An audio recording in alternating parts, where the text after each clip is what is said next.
Hello and welcome to Moonrakers Tales, Wiltshire's Story, a podcast by the Wiltshire Museum. I am Olly. And I'm Tom, and we are your hosts for today's episode, which, in all honesty, is spookier than usual. Yes, spooky is the word. We will take a look at supernatural and ghostly stories from all around Wiltshire. So, we hope you enjoy the spooky tour of Wiltshire. Our first stop is close to home, coming from Devizes, home to the Wiltshire Museum. Not far from the museum itself is the Black Swan, an inn which has been attracting visitors for hundreds of years. Yes, it has, though some of the visitors have been quite unexpected and would not have needed a key to get into the rooms. That's true, and it's these guests who can walk through the walls that earn this pub its place on our list. The building dates from 1737, though there has been a hostelry on the site for much longer, and some of the brickwork from the cellar dates from the early 1600s.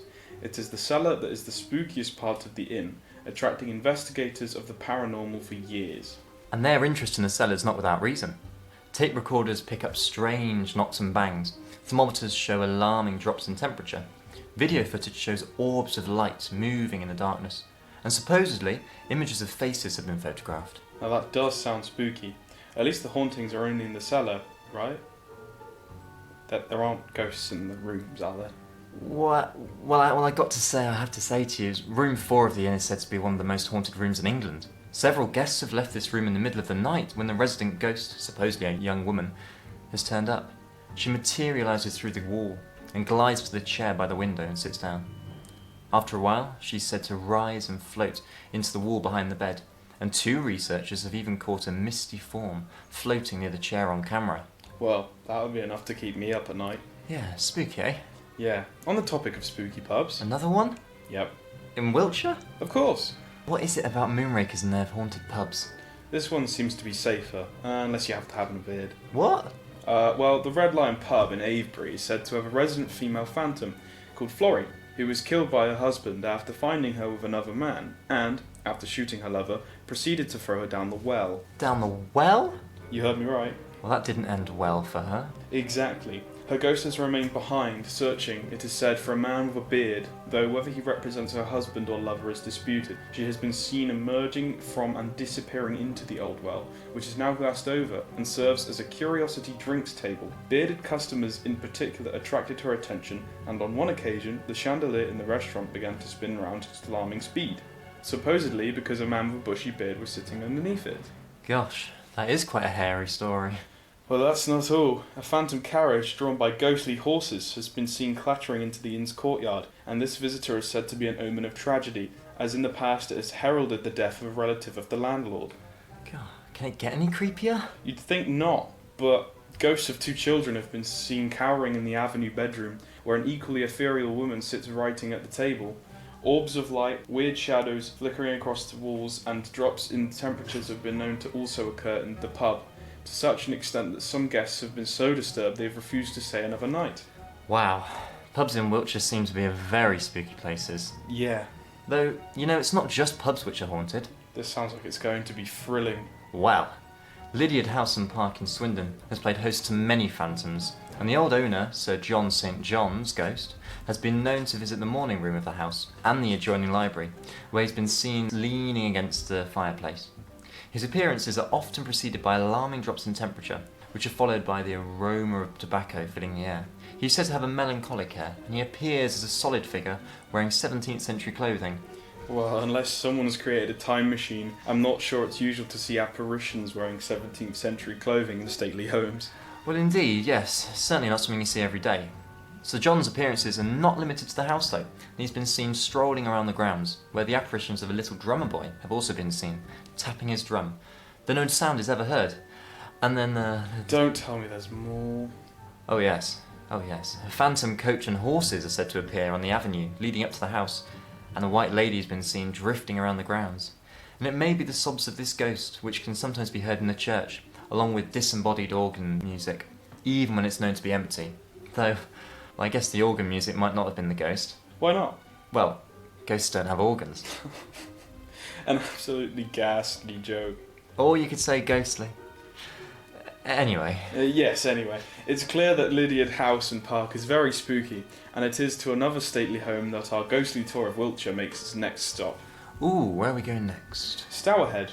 The National Trust property near Warminster can boast of, as well as very beautiful gardens, a resident ghoul. The former National Trust shop at Stourhead, now the educational room, is an outbuilding and backs onto the graveyard of the 14th century Church of St. Peter's. The educational coordinator there reported her skin feeling clammy and her hair standing on end.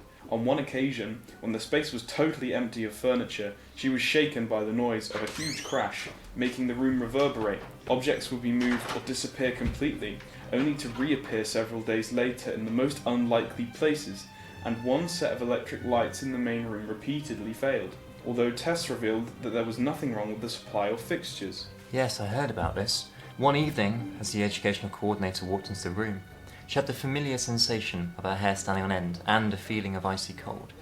As she stared on, a grey figure floated out the back wall, advanced slowly across the floor, and drifted out through the window. Wow, that certainly is a close encounter. Yeah, I don't fancy coming face to face with a phantom.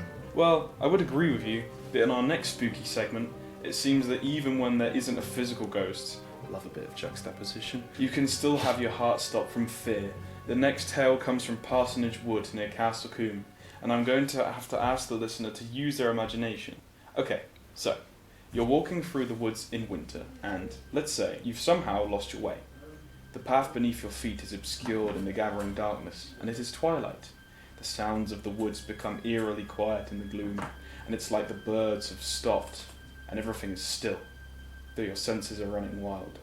You carry on walking, though the silence is becoming unbearable, when all of a sudden it's broken, shattered in fact, by the sound of disembodied voices, chattering, not far off, though you haven't seen anyone else. The chattering rises in a cacophony and is joined by the groans of someone who is seemingly in pain.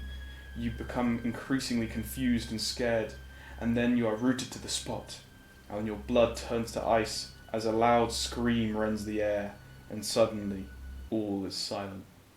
Oh gosh, well, I think you're all going to give us nightmares now, so let's stop the spooky music, please. Thank you. Sorry, I hope I didn't scare you too badly, but that is supposedly what goes on in Parsonage Woods around Castle Combe. Gosh, I know I'm not going to go out there at night. Wow, that all sounded like a Stephen King horror. Which brings me quite nicely, actually, onto our final spooky story, which could easily have been written by the great horror writer himself. It is the story of Britain's first poltergeist. And it happened in Wiltshire? Of course. It's linked to the Mompesson family of Mompesson House, near Salisbury. Around 1660, John Mompesson, the owner, was disturbed in his Tedworth, which is now called Tidworth, home, by a vagrant persistently drumming in the street. Now, Mompesson had the drum confiscated and its owner put in custody. The instrument was delivered to the Mompesson's house. On his return home from a trip to London, he found his wife in a state of anguish, claiming that the house had been attacked by thieves during the night, because of the terrible knocking, noises and general commotion. 3 nights later, the same sounds could be heard. Violent banging emanated from the altered doors and walls. Mr. Mompesson loaded his pistols and thoroughly searched for the source of the commotion, but he could see nothing amiss. 3 years of disturbances thereafter plagued the Mompesson family. They were being haunted? Well, it all seems a bit like that, doesn't it? After a month had passed, the drumming increased in its ferocity, moving inside the house and terrorising the room where the instrument was placed. This was unnerving enough for the family, but their fear would increase as the sounds began to focus on the children's bedroom. Yes. Loud, animalistic scratching emanated from beneath the children's beds. Their bed frames were beaten, the children shaken and lifted from their beds. Now that does sound like something from a horror film. Now this all continued for 2 years. The sounds were soon not only confined to the night, but rattled around the house in the daytime. Objects moving by unseen hands and frightening staff. Like the family they served, they were lifted from their beds, had bed covers thrown back and their possessions cast about the room. Some were even pinned to their beds. And despite attempts to chase the unseen spirits with swords, paranormal activity continued in earnest. Meanwhile, the drumming had become so loud at times that it woke nearby villagers and turned the house into a public curiosity. Now inside the house, lights were seen moving about independently, and panting sounds and horrible sulphurous smells emanated from unknown sources. On one occasion even, a blacksmith came to stay with the footmen in order to reassure them. But, and I quote, during the night a pair of pincers was continually snapping at the blacksmith's nose. Ah, and then this is when the case got famous, right?